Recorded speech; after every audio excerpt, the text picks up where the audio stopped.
So the third and final component of our strategy is encouraging community. This one I get particularly excited about because it goes and comes in a few different forms. So obviously, what we want to do is we want to connect pastors on the ground in the United States with pastors on the ground in these countries where we're doing work. And a lot of times, these pastors are coming over with our teams. They're going to be teaching. They're going to be getting to know these other pastors in our countries of service. They're going to be talking to them, and I think that's going to drive a lot of conversations that will ultimately result in needs being made known. So pastors on the ground in, say, Liberia, letting a pastor in the United States know, hey, my village needs a well, we need a school for the kids, whatever, fill in the blank. And those pastors coming to me and saying, how do we do that? And me going, well, I don't know. But connecting them with, we don't do that. We train pastors. That's what we do. But connecting them with a local missions organization that can facilitate them being able to do that. And so it drives this beautiful community growth, between pastors here and pastors there, and local missions organizations, and will hopefully result in those missions organizations picking up church partners and having even deeper relationships with the pastors, in their countries as well. And it just grows this amazing community.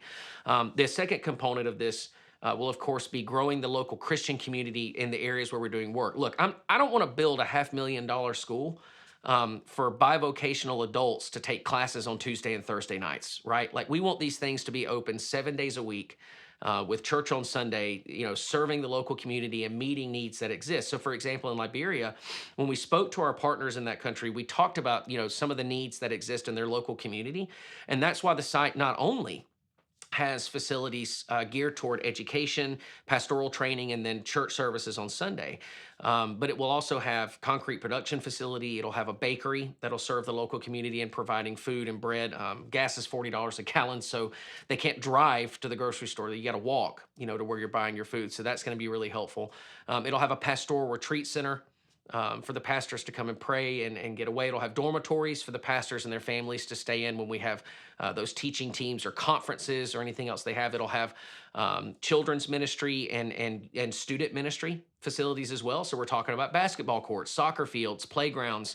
There's a lot of literacy ministries that exist in the local area as well, both for adults and for children, as well as some investment in sex trafficking ministry as well. So there's a ton of stuff that we are going to be doing on this site, along with the pastoral training, so that we're getting the most out of these areas, and also encouraging enormous growth in the local Christian community, and investment in the local area that we're doing work. And then the final component will be the church planting component. Now, I want to be really clear. Education Fellowship Initiative is a pastoral training organization. We come alongside these guys who are pastors. We provide them with the ability to be trained, with the ability to continue education. But you better believe that a large component of what we're doing is helping them to identify, train, and send out future pastors. And so any guys that ultimately get planted through these schools are going to automatically be a part of existing, strong, thriving pastoral networks, and will continue to have access to quality education where they can keep learning for the rest of their lives.